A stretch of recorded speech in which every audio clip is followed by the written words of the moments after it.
Okay, mark it. One take one.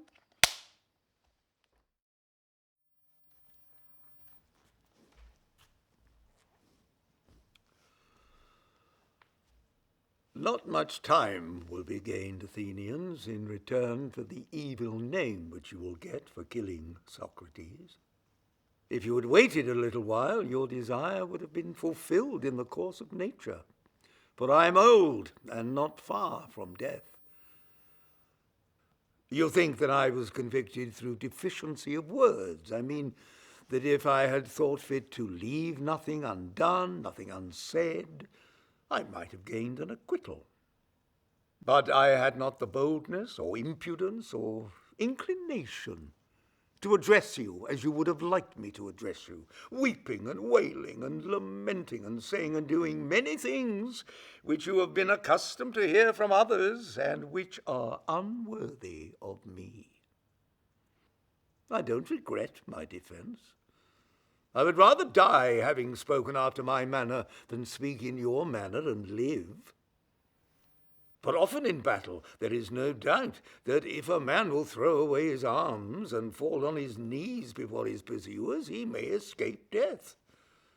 And in other dangers there are other ways of escaping death, if a man is willing to say and do anything.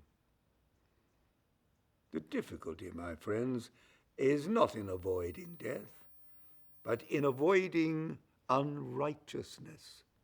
For that runs faster than death.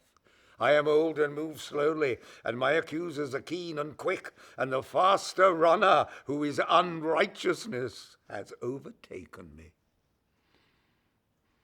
Me you have killed because you wanted to escape the accuser, and not to give an account of your lives. If you think that by killing men you can avoid the accuser censuring your lives, you are mistaken.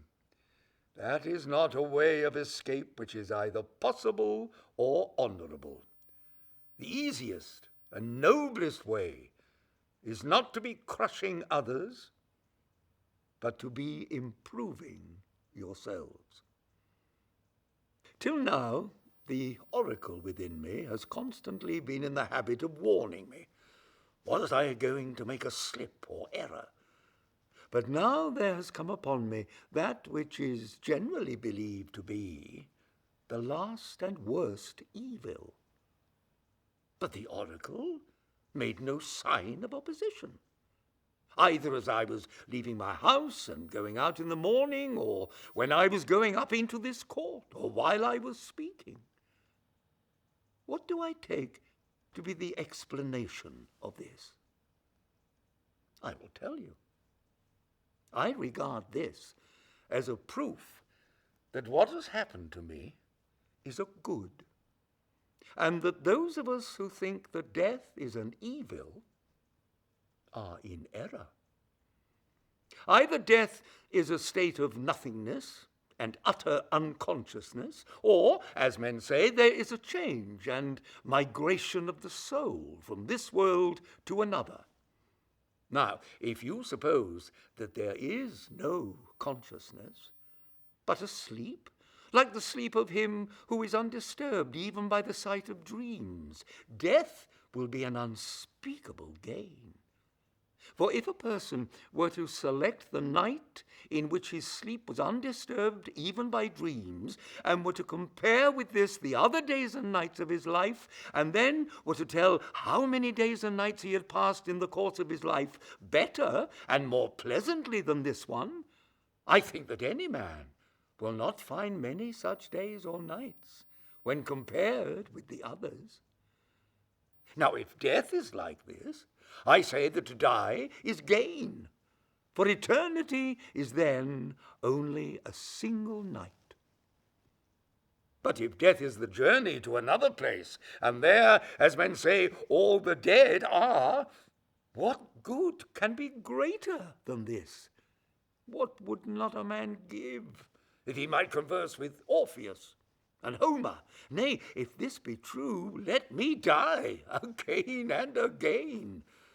I too shall have a wonderful interest in a place where I can converse with Ajax and other heroes of old who have suffered death through an unjust judgment. And there will be no small pleasures, I think, in comparing my own sufferings with theirs. Above all, I shall be able to continue my search into true and false knowledge. As in this world, so also in that, I shall find out who is wise and who pretends to be wise and is not. For in that world, they do not put a man to death for this. Certainly not. For besides being happier in that world than in this, they will be immortal, if what is said is true. Wherefore, judges, be of good cheer about death, and know this of a truth, that no evil can happen to a good man, either in life or after death. He and his are not neglected by the gods, nor has my own approaching end happened by mere chance. But I see clearly that to die and be released was better for me. And therefore the oracle gave no sign. For which reason also I am not angry with my accusers or my condemners. They have done me no harm, although neither of them meant to do me any good, and for this I may gently blame them. The hour of departure has arrived, and we go our ways.